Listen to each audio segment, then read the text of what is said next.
Of the very many varieties of ministry in my priesthood, one of my favorites and fulfilling was being a campus minister at Bridgewater State College, now university. It was a grace to really serve those who are growing and maturing from 18 to 25 and above.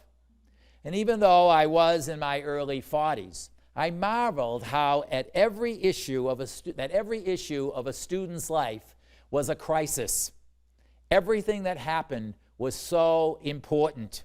It amazed me how they juggled so many different issues that for me, being older and a bit wiser, really were hardly significant or important at all. But again, I was over 40 and they were under 25. A few years later, a friend of mine offered me a great perspective. When I celebrated my 45th birthday, he gave me advice that I suspect many of you have learned already. He told me to relax because at 45, things start becoming less important. At 50, he assured me, even more things would be less important. And you know, he was right. In fact, when I realized that it was happening, I couldn't wait until I was 70 when nothing would be important. Unfortunately, that age has come, and there still are important things.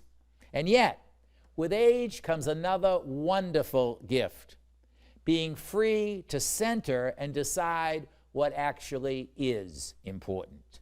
Relationship, family, faith, God, and of course, life and death. Today's feast of Our Lady of the Rosary and the gospel message of Jesus offers us another discernment of these priorities. One of the values of the Rosary is that through its repetition, one journeys through the life of Jesus, our Savior, and the love of Mary for her Son. In the mysteries of the Rosary, the mysteries of life itself are played out for us as well. These were important moments of Mary's and Christ's life that fulfilled all that they were called to be. At the same time, we can reflect on the mystery of our own life and all that we are called to be. In the rhythm of the Rosary mantra, we face the rhythm of our own life, all that it has been, is, and still can be. Jonah missed that point. He got caught up not only in the storm on the sea and in the belly of the whale, but like a young college student in all the issues of his life, being smothered by too many things, many of which really weren't that important. God tries to help him to see the problems and sift through them to discover what was most valuable and worth his energies. Jesus in the gospel is helping the disciples to do the same with his offering one of the most perfect prayers to God.